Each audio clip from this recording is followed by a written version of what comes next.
একনেকে অনুমোদন পেল না সচিবালয়ে ২১ তলা ভবন নির্মাণ প্রকল্প।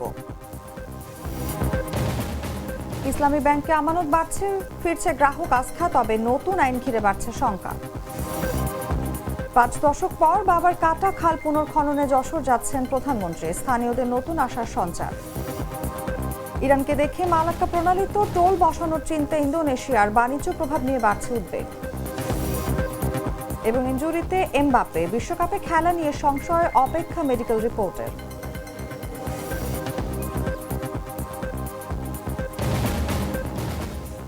এতক্ষণ শুনছিলেন সংবাদ শিরোনাম। দর্শক আমন্ত্রণ দুপুর ৩টার সংবাদে, সঙ্গে আছি আমি অনুভা বিশ্বাস।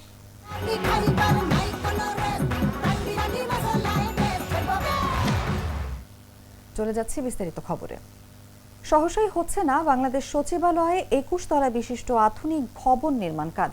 প্রকল্পটি একনেক সভায় অনুমোদন দেওয়া হয়নি। প্রকল্পের ব্যয় ধরা হয় ৬৪৯ কোটি ২৫ লাখ ৫১ হাজার টাকা।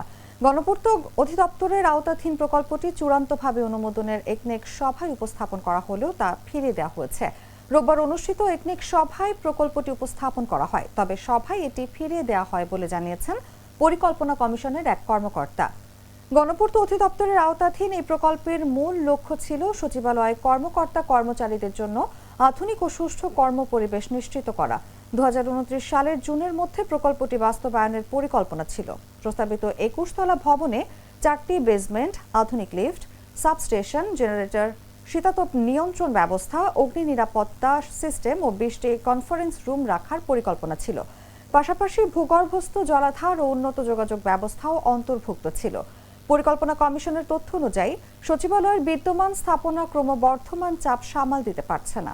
নতুন ভবন নির্মিত হলে প্রায় ২,৮৭,০০০ বর্গফুট অতিরিক্ত জায়গা পাওয়া যেত, যা চাহিদার একটি বড় অংশ পূরণ করত।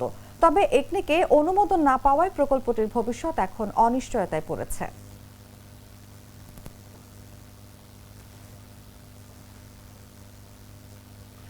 ইসলামী ব্যাংকগুলোতে আবারও আমানত বাড়ছে, ফিরছে গ্রাহকদের আস্থা, তবে শঙ্কাও কাটছে না। বাংলাদেশ ব্যাংকের তথ্য বলছে, এক মাসে আমানত বেড়েছে ২,০০০ কোটি টাকার বেশি, আর এক বছরে বেড়েছে প্রায় ২৪,০০০ কোটি টাকা। দীর্ঘদিনের সংকট কাটিয়ে ব্যাংকগুলো ঘুরে দাঁড়ানোর চেষ্টা করলেও নতুন আইনি পরিবর্তন নিয়ে তৈরি হয়েছে উদ্বেগ। বিশেষ করে ব্যাংক রেজুলেশন আইন ২০২৬-এর কিছু ধারা সাবেক মালিকদের ফেরার সুযোগ করে দেওয়ায় প্রশ্ন উঠছে আস্থার স্থায়িত্ব নিয়ে। ফলে গ্রাহকদের মধ্যে দেখা দিয়েছে দোলাচল, আমানত রাখবেন নাকি তুলে নেবেন। ইয়াসির আরাফাত রিপনের পাঠানো তথ্যে বিস্তারিত জাগো ডেস্ক রিপোর্টে। দেশের ইসলামী ধারার ব্যাংকগুলোতে আবারও আমানত বাড়ছে, ফিরছে গ্রাহকদের আস্থা। তবে একই সঙ্গে নতুন আইনি পরিবর্তন ঘিরে তৈরি হয়েছে নতুন দোলাচল। বাংলাদেশ ব্যাংকের সর্বশেষ তথ্য অনুযায়ী চলতি বছরের ফেব্রুয়ারির শেষে দেশের 10টি পূর্ণাঙ্গ ইসলামী ব্যাংকের মোট আমানত দাঁড়িয়েছে ৪,০৬,২০৬ কোটি টাকা। জানুয়ারির শেষে যা ছিল ৪,০৪,০২৩ কোটি টাকা, অর্থাৎ মাত্র এক মাসে আমানত বেড়েছে ২,১৮৩ কোটি টাকা, যা শতাংশের হিসাবে প্রায় ০.৫৪%। আর এক বছরের ব্যবধানে এই আমানত বেড়েছে ২৪,১৯৪ কোটি টাকা। ব্যাংক সংশ্লিষ্টরা বলছেন, দীর্ঘদিনের সংকট কাটিয়ে ধীরে ধীরে আস্থা ফিরে আসছে। ইসলামী ব্যাংক বাংলাদেশ পিএলসির ভারপ্রাপ্ত ব্যবস্থাপনা পরিচালক আলতাফ হোসেন জানিয়েছেন, গ্রাহকরা আবার আমানত রাখতে শুরু করেছেন এবং ব্যাংকগুলো ঘুরে দাঁড়ানোর চেষ্টা করছে। তবে এই ইতিবাচক প্রবণতার পেছনে রয়েছে একটি কঠিন অতীত। বিগত সময়ে অনিয়ম, লুটপাট ও অর্থ পাচারের ঘটনায় ইসলামী ব্যাংকগুলো বড় ধরনের তারল্য সংকটে পড়ে। ফলে গ্রাহকরা আস্থা হারিয়ে আমানত তুলে নিতে শুরু করেন। পরিস্থিতি সামাল দিতে 5টি ব্যাংক একীভূত করার সিদ্ধান্ত নেওয়া হয়, যা কিছুটা স্থিতিশীলতা ফিরিয়ে আনে। কিন্তু সম্প্রতি পাশ হওয়া ব্যাংক রেজুলেশন আইন ২০২৬ নতুন করে উদ্বেগ তৈরি করেছে। আইনের একটি ধারা অনুযায়ী সাবেক মালিকরা মাত্র ৭.৫% অর্থ পরিশোধ করেই আবার ব্যাংকের নিয়ন্ত্রণ ফিরে পেতে পারেন। বিশেষজ্ঞরা মনে করছেন, এতে আগের অনিয়মকারীরা আবার ফিরে আসার সুযোগ পাচ্ছেন। ফলে প্রশ্ন উঠছে, ফিরে আসা এই আস্থা কতটা টেকসই? গ্রাহকদের আশঙ্কা, পুরনো সমস্যার পুনরাবৃত্তি হলে আবারও আমানত তুলে নেওয়ার প্রবণতা বাড়তে পারে। বিশ্লেষকদের মতে, ইসলামী ব্যাংকিং খাতের জন্য এখন সবচেয়ে বড় চ্যালেঞ্জ হলো এই ফিরে আসা আস্থা ধরে রাখা। আর এর জন্য প্রয়োজন স্বচ্ছতা, জবাবদিহিতা এবং কঠোর নিয়ন্ত্রণ নিশ্চিত করা। নিউজ ডেস্ক, জাগো নিউজ। দেশের ইসলামী ব্যাংকগুলোতে আবারও আমানত বাড়ছে, ফিরছে গ্রাহকদের আস্থা। তবে নতুন আইনি পরিবর্তন ঘিরে তৈরি হয়েছে অনিশ্চয়তা। দর্শক, এই প্রেক্ষাপটে ইসলামী ব্যাংক খাতের বর্তমান পরিস্থিতি, চ্যালেঞ্জ ও ভবিষ্যৎ নিয়ে আলোচনার জন্য আমাদের সঙ্গে আজ স্টুডিওতে উপস্থিত আছেন জাগো নিউজের সিনিয়র রিপোর্টার ইয়াসির আরাফাত রিপন। আপনাকে আমন্ত্রণ আমাদের আজকের আলোচনায়। যেমনটি আমরা প্রতিবেদনে দেখছিলাম, শুরুতেই জানতে চাইবো যে সাম্প্রতিক সময় ইসলামী ব্যাংকগুলোতে আমরা কিন্তু দেখতে পাচ্ছি যে আমানত বাড়ছে। এটা কি সত্যি আস্থা ফেরার ইঙ্গিত, নাকি বলবো সাময়িক কোনো প্রবণতা? আসলে ইসলামী ব্যাংকগুলোর প্রতি কিন্তু মানুষের আস্থা পূর্বেও ছিল। মাঝে লুটেরা যখন ইসলামী ব্যাংকের সবচেয়ে বড় ব্যাংক বাংলাদেশ ইসলামী ব্যাংকে যখন আপনার নিয়ে নেয়, তো তারপরেই কিন্তু আপনার আস্থাহীনতা শুরু হয়, কারণ এক ইসলামী ব্যাংক কিন্তু 22টা ব্যাংকের সমান। তো সাম্প্রতিক সময়ে যখন ইসলামী ব্যাংক আবার ঘুরিয়ে দিয়েছে, বিশেষ করে অন্তর্বর্তী সরকারের পরবর্তী সময়ে, তো এক্ষেত্রে আপনার গ্রাহকের আস্থা এখন ধীরে ধীরে বাড়ছে। তবে দুশ্চিন্তা বাড়ছে ব্যাংক রেজুলেশন আইন 2026 যেটা সংসদে সম্প্রতি পাশ হয়েছে এটা নিয়ে। কারণ খাত সংশ্লিষ্ট যারা আছে, বিশেষজ্ঞ যারা আছে, তারা বলছেন এই আইনের ফলে পূর্বে যারা ব্যাংক লুটেরা যারা ছিল, যারা খেলাপি ছিল, ঋণ নিয়ে দেশ থেকে পাচার করেছে, দেশ থেকে পালিয়ে গিয়েছে, তারা আবার ফিরে পাবে ব্যাংকগুলো, তারা আবার ফিরে আসবে। এক্ষেত্রে ইসলামী ব্যাংকগুলোর উপরে চাপ বাড়বে। যদি ইসলামী ব্যাংকের উপরে, শুধু দোয়াশ ইসলামী ব্যাংকে না, শুধু একটি ইসলামী ব্যাংকের উপরে যদি চাপটা বাড়ে, তাহলে কিন্তু পুরো আর্থিক খাতে একটা সংকট তৈরি হবে, যে সংকটটা আমরা এর আগে দেখেছিলাম। যেমনটি আপনি বলছিলেন যে বিগত সময়ে অনিয়ম, লুটপাট এবং তারল্য সংকটের কারণে মানুষের মধ্যে একটা আস্থাহীনতা দেখা দিয়েছে। এই সংকট এখন কতটা কাটিয়ে উঠতে পেরেছে? আপনি জানেন যে ইসলামী ব্যাংকগুলোর মধ্যে সবচেয়ে বড় ব্যাংক ইসলামী ব্যাংক নিয়ে কিন্তু আন্দোলন একটা চলছে, যে লুটেরা চট্টগ্রাম ভিত্তিক একটি শিল্প গোষ্ঠী যে ব্যাংকটি লুট করে নিয়েছিল 2017 সালে, তারা কিন্তু আবারও ফিরে আসার জন্য আন্দোলন সংগ্রাম চালিয়ে যাচ্ছে। অন্যদিকে গ্রাহকরাও কিন্তু আন্দোলন করছে। তো সেক্ষেত্রে সাম্প্রতিক সময়ে যদি আমরা দেখি, তাহলে ইসলামী ব্যাংকের বেশ কয়েকটি শাখা থেকে কিন্তু অতিমাত্রায় টাকা কিন্তু উত্তোলন করার ঘটনা ঘটেছে, যে যদি তাদের গ্রাহকদের আশঙ্কা, যদি আবার ওই লুটেরা যদি আসে, তাহলে তার নিজের আমানত কিন্তু তারা ফিরে পাবে না। একদমই তাই। এবং এই যে গ্রাহকদের মধ্যে আবারও যে আমানত তুলে নেওয়ার একটা আশঙ্কা করছে, এটা আসলে কতটা বাস্তব? আপনাকে যদি আমি গত সপ্তাহের কথা বলি, তাহলে ইসলামী ব্যাংকের কারণ বাজার শাখাতে 146 কোটি টাকা একদিনে কিন্তু আপনার উত্তোলন করা হয়েছে।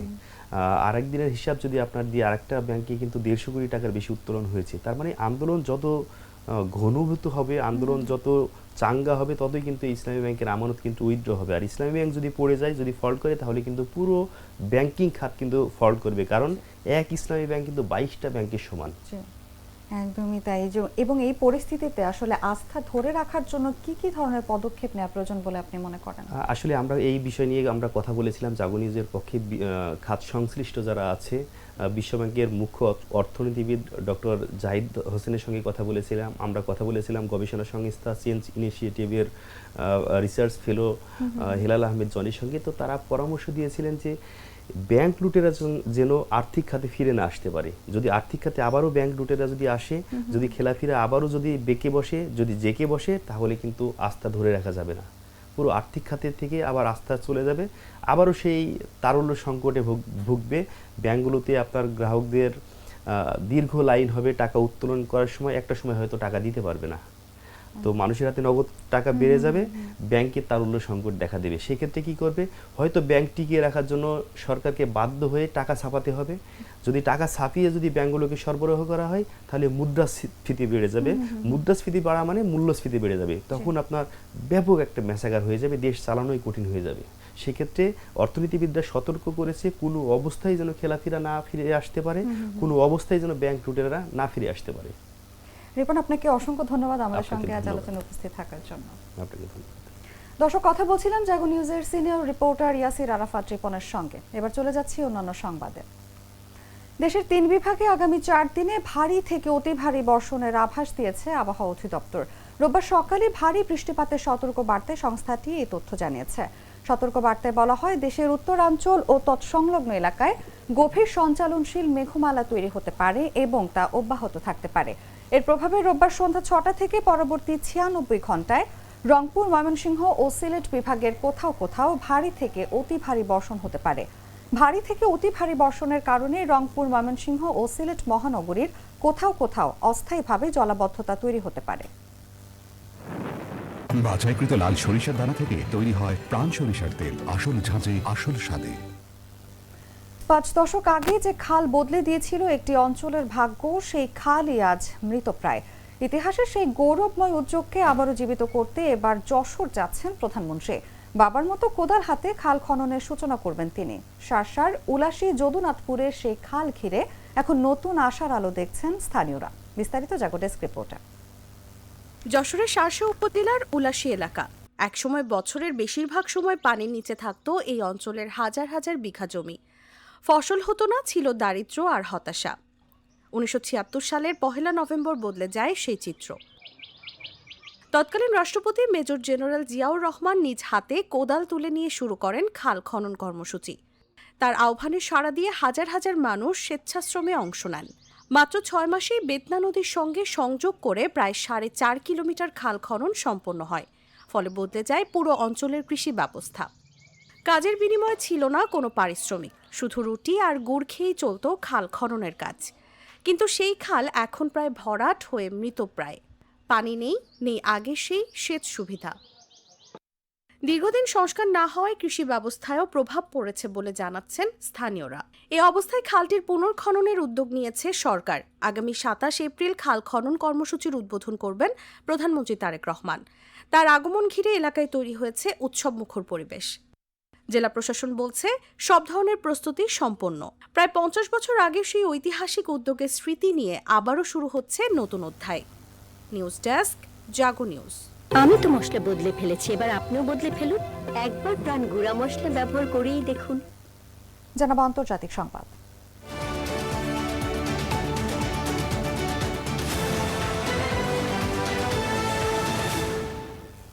বিশ্বের অন্যতম গুরুত্বপূর্ণ নৌপথ মালাক্কা প্রণালীতে জাহাজ চলাচলের উপর টোল আরোপের সম্ভাবনা নিয়ে আলোচনা শুরু করেছে ইন্দোনেশিয়া। দেশটির প্রেসিডেন্ট প্রাবাও সুবিয়ান্তো সম্প্রতি ইঙ্গিত দিয়েছেন যে এই প্রণালী দিয়ে পূর্ব এশিয়ার প্রায় 70% জ্বালানি ও বাণিজ্য প্রবাহিত হয়, যা বৈশ্বিক অর্থনীতিতে বড় প্রভাব ফেলে। অর্থমন্ত্রী পূর্বায়া ইউথি সাদেওয়াও বলেছেন, হরমুজ প্রণালীর মতো মালাক্কা প্রণালীতেও ফি আরোপের বিষয়টি বিবেচনা করা যেতে পারে। তবে বিষয়টি এখনো নীতিগত আলোচনার পর্যায়ে রয়েছে। বিশ্লেষকদের মতে মালাক্কা প্রণালী বন্ধ হলে বিশ্ব বাণিজ্যের প্রায় 21% ক্ষতিগ্রস্ত হতে পারে এবং জাহাজগুলোকে অতিরিক্ত দীর্ঘ পথ অতিক্রম করতে হবে। অন্যদিকে ইন্দোনেশিয়ার অন্যান্য প্রণালী বন্ধ হলে ক্ষতির পরিমাণ আরও বাড়বে। তবে সিঙ্গাপুর ও মালয়েশিয়া আন্তর্জাতিক আইন লঙ্ঘনের আশঙ্কা তুলে আগের প্রস্তাব প্রত্যাখ্যান করেছিল। বর্তমানে জাতিসংঘের সমুদ্র আইন অনুযায়ী এই প্রণালীতে একতরফা টোল আরোপের সুযোগ নেই বলে জানিয়েছে সংশ্লিষ্ট পক্ষগুলো।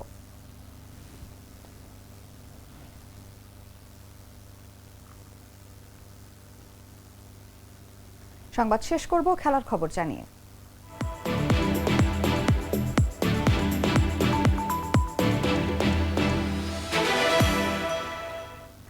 গুরুতর ইনজুরিতে পড়েছেন ফ্রান্স ও রিয়াল মাদ্রিদের তারকা স্ট্রাইকার কিলিয়ান এমবাপে। লা লিগায় রিয়াল বেতিসের বিপক্ষে ম্যাচে হ্যামস্ট্রিংয়ে অসুস্থ অনুভব করে 80 মিনিটে মাঠ ছাড়েন তিনি। প্রাথমিকভাবে এটি মাসল ইনজুরি বা ওভারলোড সমস্যার আশঙ্কা করা হচ্ছে, তবে চূড়ান্ত অবস্থা জানতে অপেক্ষা করতে হবে মেডিকেল রিপোর্টের জন্য। এমবাপের চোটে ফ্রান্সের 2026 বিশ্বকাপ পরিকল্পনাও বড় ধাক্কা খেয়েছে। বিস্তারিত জাগো ডেস্ক রিপোর্টে। বড় ধাক্কা রিয়াল মাদ্রিদ ও ফ্রান্সের জন্য। গুরুতর চোটে মাঠ ছাড়লেন তারকা স্ট্রাইকার কিলিয়ান এমবাপে। বিশ্বকাপ 2026-এ তার খেলা নিয়ে উঠেছে বড় প্রশ্ন। 11 জুন থেকে শুরু হতে যাচ্ছে ফিফা বিশ্বকাপ 2026, কিন্তু টুর্নামেন্ট শুরুর আগেই দুঃসংবাদ পেল রিয়াল মাদ্রিদ ও ফ্রান্স জাতীয় দল। শুক্রবার রাতে লা লিগায় রিয়াল বেতিসের বিপক্ষে ম্যাচে 80 মিনিটের মাথায় হঠাৎই মাঠ ছাড়েন কিলিয়ান এমবাপ্পে। জানা গেছে তিনি নিজেই কোচ আলবারো আলবেলোয়াকে পরিবর্তনের অনুরোধ করেন, কারণ বাঁ পায়ের হ্যামস্ট্রিংয়ে তীব্র অস্বস্তি অনুভব করছিলেন তিনি।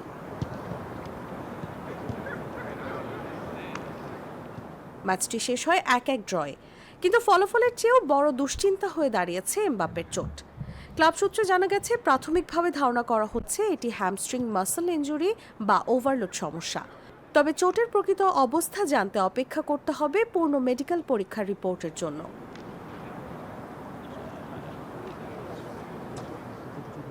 ম্যাচ শেষে কোচ আলবারো আলবেলোয়া জানান, এখনই নিশ্চিতভাবে কিছু বলা যাচ্ছে না। মাঠে এমবাপ্পে অস্বস্তি অনুভব করছিল, কয়েকদিনের মধ্যে সব পরিষ্কার হবে। সংবাদ শেষ করার আগে শিরোনামগুলো জানিয়ে দিচ্ছি আরো একবার।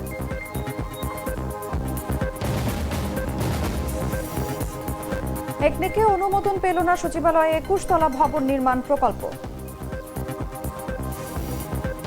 ইসলামী ব্যাংকে আমানত বাড়ছে, ফিরছে গ্রাহক আস্থা, তবে নতুন আইন ঘিরে বাড়ছে শঙ্কা। 5 দশক পর বাবার কাটা খাল পুনর্খননে যশোর যাচ্ছেন প্রধানমন্ত্রী, স্থানীয়দের নতুন আশার সঞ্চার। ইরানকে দেখে মালাক্কা প্রণালীতে টোল বসানোর চিন্তা, ইন্দোনেশিয়ার বাণিজ্য প্রভাব নিয়ে বাড়ছে উদ্বেগ। এবং ইনজুরিতে এমবাপ্পে, বিশ্বকাপে খেলা নিয়ে সংশয়, অপেক্ষা মেডিকেল রিপোর্টের।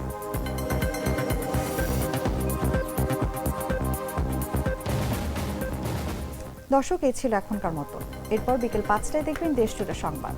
প্রতি মুহূর্তের সর্বশেষ খবর জানতে ভিজিট করুন jagonews24.com।